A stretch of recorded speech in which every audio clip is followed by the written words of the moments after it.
Uncle Chael. Let's have some fun, okay? Let's have a little bit of fun. Let's say that this year, Dana White, 2020, he loses his mind. He's like, I wonder who's real pound for pound. The only way to find out, one way to find out. Let's take it back to UFC 1. One night only, one tournament style, 8-man bracket. Who do we put in? The best of the best, the champs. John Jones, Habib, Henry Cejudo, Israel, Kamaru, Alexander, who's left? Stipe. We would put Amanda in there, but she'd win the whole thing. Wouldn't be fair to the other guys. So the other champion, Jorge Masvidal. You stack those eight guys together, put them in a bracket. Who comes out on top? Who's the new Hoist? Just having some fun. Okay. Now I like I like the theme here. One thing that would help is if you and I had this conversation and we had a chalkboard with us and we could actually draw a bracket and draw an 8-man bracket. Okay, because a lot of that does depend on the matchup. Cejudo gets met up with Stipe in the first round, Cejudo's going to be out. By example. So if you're asking me just straight up who can beat anybody, which is not what pound for pound is. Pound for pound is a term created by a writer out of Brooklyn, New York in 1974. So that writer's definition of a term that he coined that lived on till 2020, whatever he says the definition is the definition. And all that he meant for pound is if an athlete in different weight categories, okay, he was looking for who had the best skills, that if they could go in any weight and they would then be the champion as long as they could make the weight. So what the writer was very clearly trying to speak of is just who has the best skills. But that's not what you're talking about.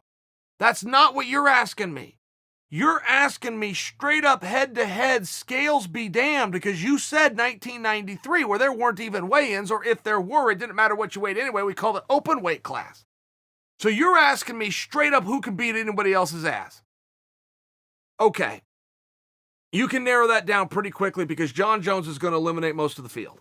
So John's going to be standing there. Now, at some point, John's going to have to answer to Adesanya. So it's going to be one of those two, but they're going to clear everybody out underneath them so we can just start with that. So now we either got Jones or Adesanya moving forward. And then in the heavyweights, you're either going to have Cormier or Stipe. The one thing that we've got right now at heavyweight, which is undeniable and has been a meaningful amount of time since we've had it in all fairness, but we have the right two guys about to fight for the world championship. And I realize they've done it twice before, but we for sure, the two best heavyweights alive right now are named Stipe Miocic and Daniel Cormier. So it's going to be one of them. Now, if you wanted to get a little darker on this and you start talking about, they go into an alley and all these other things, and then all of a sudden Francis Ngannou and that power and Overeem and that big knee, I mean, the dialogue starts to change just a little bit, but that's not what you presented. You presented 1993 UFC 1, so we got to have a tournament format. You said 8 guys, that's tournament format. We got to know who matches up with who. And I'm telling you this because I hope you make another video. And in your video, I hope that you have a whiteboard and you've got a dry erase pen. I hope you draw me a bracket, and I hope you, and then we'll answer it. We'll break this down one for one. But I am very confident to tell you, if you just want to know who the 3 baddest dudes, you got John Jones, you got Stipe Miocic, and you got Daniel Cormier. All right, you know what? I was thinking about this. I actually can't wait for you to get the whiteboard, so I took the liberties of doing it for you. Now, let's take a quick look at this real fast. And a lot of this is going to come down to the draw. It's going to come down to who gets what placement, but let's just take the way that I've done it. You've got Cejudo, Drew Francis. Francis is moving on. However, Cejudo's going to get a lot more minutes than you think, because Cejudo's going to stay away and Francis is going to have to wait for him to come in. Eventually, the fight's going to get started. Francis is going to be a little bit too big. We can agree there. Francis moves on. Now, on the other side, Jones has got to fight Kamaru Usman. That fight's also going to be a little harder than you think. That's going to take some minutes. And if we're going by your rules, which is all in one night, it's relevant because now Jones comes a little bit fatigued. He's going to get by Kamaru, but he's going to be a little bit fatigued and a little bit more banged up than you think. Kamaru's not going away easy for when he gets in the mix with Francis. Hold that side of the bracket. But when we look over here, Stipe draws Izzy in the very first round. That's probably going to be a largely a striking battle. And that's probably going to come down to the power of Stipe. So I'm going to move Miocic out of that one. But again, to my earlier point, Izzy's going to make him work for it. Izzy's going to close one of his eyes. Izzy's going to hurt something before Stipe gets out of that. Now Stipe's got to go into the semis with a shut eye.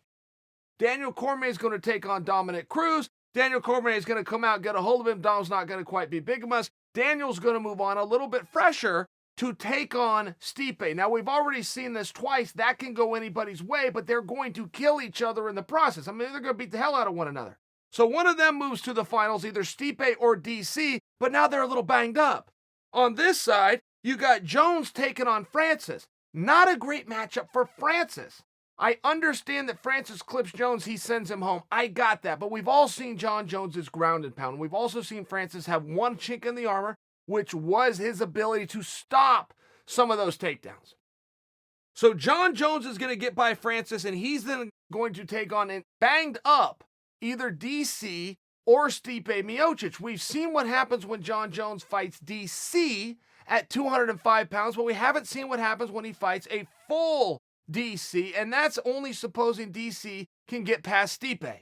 I think Jones's path to the finals is a little bit easier, and I think after Stipe and DC go bludgeon each other for 10 to 15 to 25 minutes, I think John's sitting a little bit pretty. Turns out John Jones would win the bracket. That pains me. That pains me to say that about John Jones. My own fucking math worked against me. I should have put John Jones against Izzy Adesanya. I should have eliminated the son of a bitch, but the draw of the bracket forced me to put my mortal enemy over the top. I should have put Adesanya with that son of a bitch, and Adesanya would have sent him home crying. It's the luck of the draw, and I'm the one that drew it. Can't believe he just won one at Bad Guy Inc. headquarters by the bad guy.